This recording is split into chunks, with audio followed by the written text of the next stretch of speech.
Bismillahirrahmanirrahim. Assalamualaikum warahmatullahi wabarakatuh. Selamat malam teman-teman semua. Kembali lagi bersama saya di Raden Kelana Official.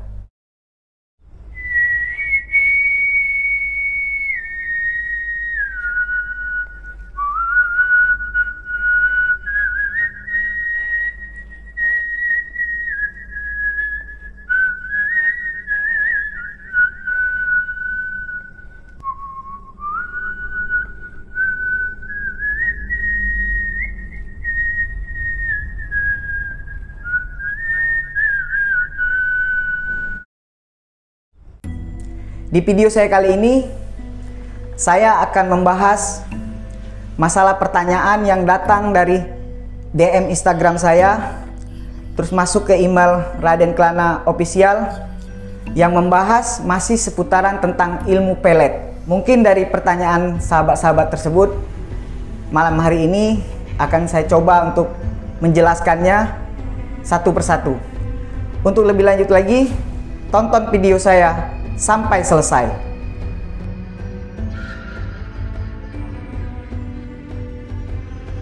Dari ilmu pelet yang pernah saya pelajari dan saya amalkan, menurut versi saya dan versi yang saya ketahui itu ada dua golongan jenis ilmu pelet yang saya ketahui. Ya mungkin kalau di tempat lain masih banyak terdapat beberapa macam ataupun berbagai jenis lah.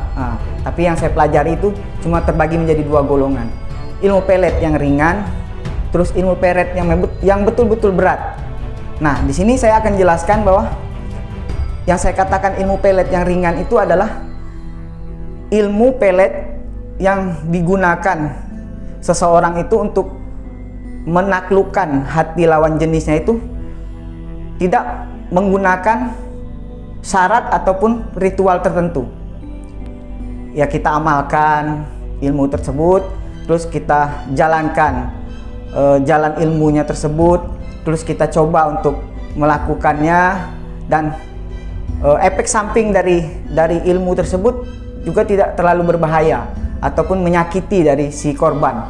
Dan ilmu pelet ringan ini juga bisa diamalkan sebagai menjalin hubungan yang akrab lah antara lawan jenis yang dulunya dia tidak terlalu mengenal kita, bisa jadi mengenal kita, yang dalam konteks masih dalam keadaan baik lah ya, ilmu tersebut. Di sini saya akan sedikit memberi contoh ilmu pelet ringan itu seperti ilmu pungguk merindukan bulan, terus ilmu si mimpi-mimpi. Nah, jadi di situ kita menggunakan ilmu pelet itu hanya untuk membuat lawan jenis itu tunduk patuh kepada kita ataupun bercinta bekasih kalau bahasa orang Jambi itu kepada kita. Jadi yang dikenakan untuk ilmu pelet ringan itu adalah cuma hati, jantung, dan pikirannya saja.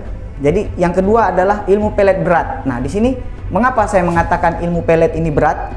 Ilmu pelet yang satu ini adalah memang ilmu pelet yang membuat lawan jenis itu ataupun si target itu bisa kewalahan. Bahkan ilmu ini pun juga bisa merusak untuk tubuh ataupun pikiran dari si target. Bisa dikatakan bahwa ilmu ini adalah ilmu pelet yang betul-betul jahat. Ilmu pelet yang jahat ini biasanya si pelaku itu ataupun seseorang itu melakukannya itu dengan melalui beberapa ritual khusus yang memang dilakukannya khusus untuk memfokuskan satu target fokus. Jadi syarat yang dilakukan oleh si pelaku itu biasanya menggunakan syarat yang berada di dalam tubuh si pelaku ini menunggu lengah.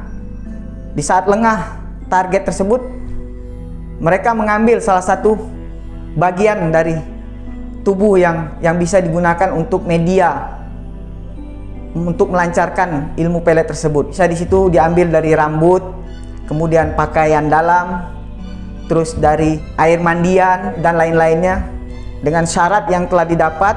Nah, kemudian baru ilmu itu bisa dilancarkan untuk menuju ke si target.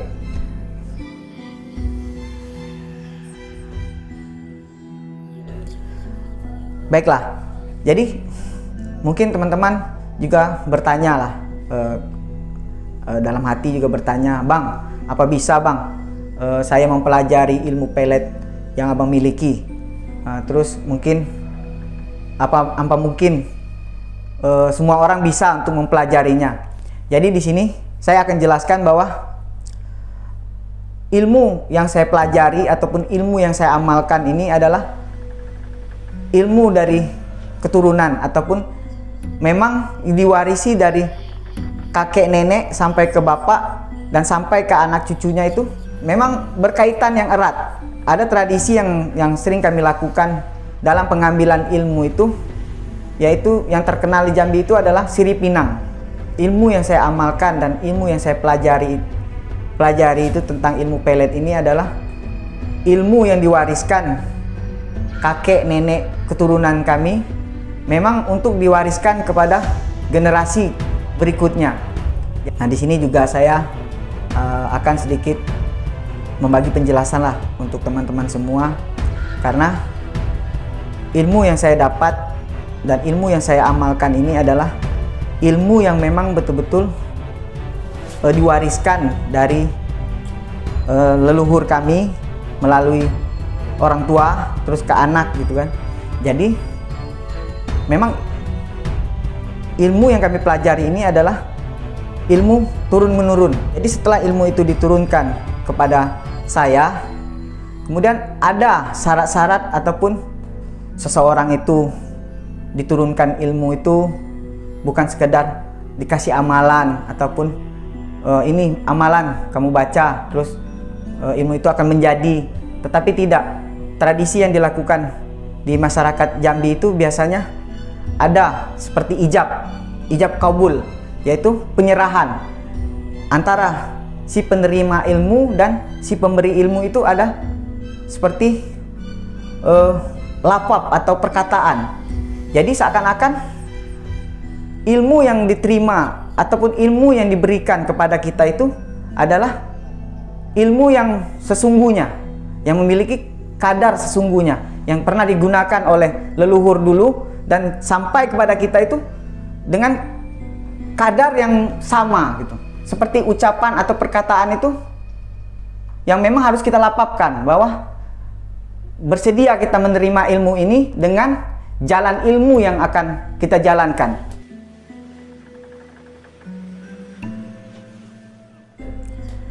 Jadi mungkin kalau di daerah Jambi ini, pelet yang paling ampuh itu adalah itu tadi, jenis pelet yang memang menggunakan syarat dari makanan. Kita bisa memberi makan pada lawan jenis itu. Nah, itu terus syarat tubuh dari si lawan jenis itu bisa kita ambil. Nah, itulah ilmu pelet yang memang betul-betul ampuh, dan ilmu pelet yang memang menjadi darah daging, menyatu dengan darah daging. Jadi sulit untuk bisa dilepas. Seperti ilmu sumbang anak dalam itu ada ilmu yang memang betul-betul sulit untuk bisa dilepas, ataupun ilmu yang memang apabila seseorang terkena dengan ilmu sumbang anak dalam itu, kalau bahasa orang Jambi itu sulit untuk sembuh. Jadi kematian yang bisa membuat seseorang itu sembuh. Jadi kalau dia masih bernyawa ataupun masih bernafas, dan selama itulah ilmu itu masih berpengaruh di dalam tubuhnya.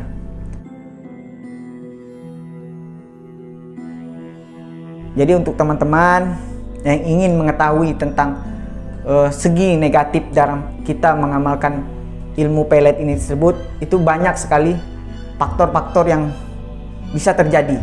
Nah, ketika ilmu yang kita amalkan, ilmu yang kita jadikan di dalam tubuh kita ini tadi mencapai ke titik yang memang betul-betul sempurna, itu di situ godaan ataupun ujiannya pun selalu datang. Mungkin kesombongan dalam diri kita itu timbul akan ilmu yang kita pelajari ini tadi, bahwa apapun yang kita lakukan bisa gitu kan. Siapapun dia bisa saya taklukkan. Siapapun wanita itu akan tunduk pada kita, akan patuh pada kita. Tapi kita lupa akan jalan dari ilmu tersebut. Jadi makanya dari ilmu keturunan itu memiliki perjanjian ataupun larangan pantangan yang jangan sekali-sekali kita lakukan. Apabila kita melakukan itu, maka ilmu itu akan memakan kepada diri kita, memakan kepada tubuh kita. Itu tadi, si pengguna ilmu itu seperti orang gila, ataupun begitu dia menggunakan ilmu itu tadi, ilmu itu tidak sama sekali memiliki kadar apapun. Jadi ketika dia mempergunakan ilmu tersebut, bukan sebaliknya, malah terbalik. Dirinya yang tergila-gila kepada target yang ditujunya. Jadi, bagaimana cara kita mengetahui bahwa kita kena pelet itu?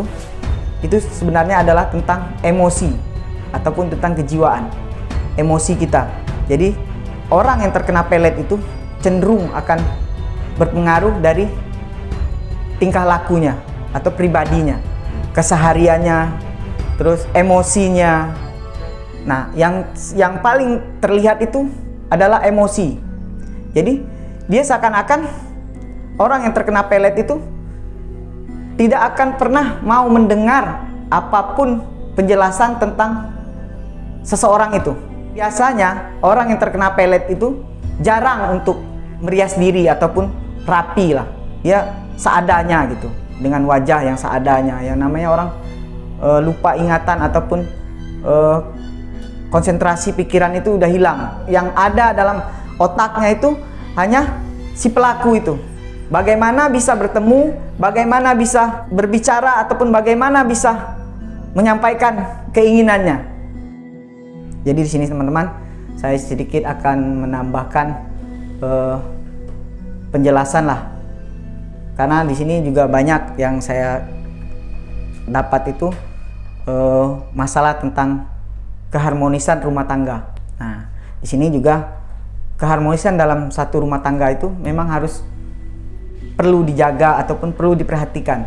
Kadang si istri merasa, oh ini suamiku ini seperti kena pelet ataupun kena guna-guna perempuan lain. Nah, begitu juga sebaliknya, si suami pun berpikiran bahwa si istri ini kena pelet atau kena guna-guna oleh pria lain.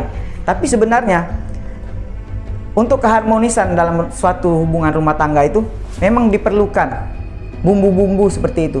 Jadi di sini sahabat-sahabat, saya akan membagikan satu amalan yang pernah saya pelajari dan saya amalkan sampai saat ini agar diri kita ini terhindar dari jenis santet, jenis pelet ataupun jenis guna-guna lain yang kita takut akan terjadi dengan diri kita. Nah, saya akan membagikan amalannya. Insya Allah amalan ini bisa dipergunakan kapan saja. Bisa kita amalkan sebelum kita mau tidur. Ya, sebelum kita tidur kita baca bismillah, salawat untuk Nabi, terus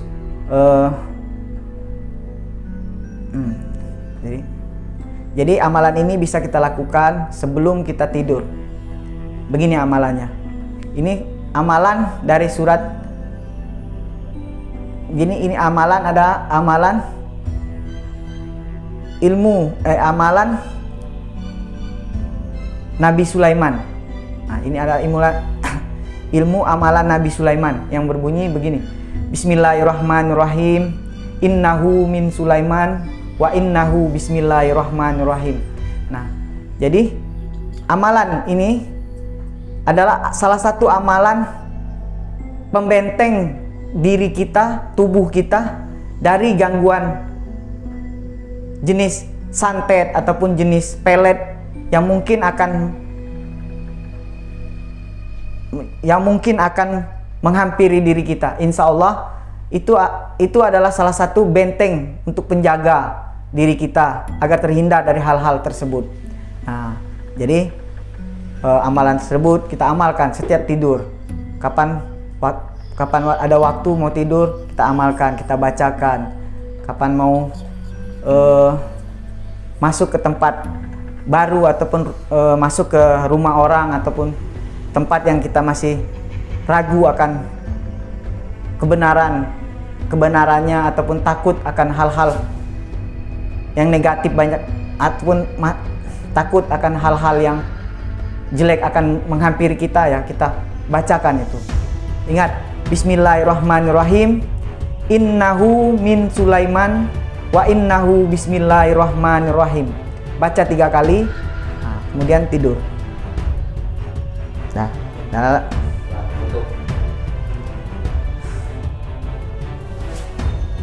jadi mungkin hanya inilah yang bisa saya sampaikan dari beberapa pertanyaan sahabat-sahabat yang sudah masuk ke Instagram saya, dan mungkin ini pun hanya beberapa dari pertanyaan yang bisa saya jawab pada malam hari ini. Mungkin banyak kekurangan ataupun salah dalam penyampaian yang saya sampaikan.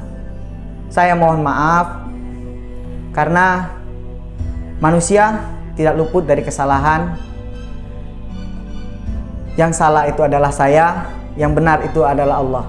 Jadi apapun yang saya sampaikan adalah apa yang saya ketahui. Wabillahi taufik wal hidayah. Wassalamualaikum warahmatullahi wabarakatuh.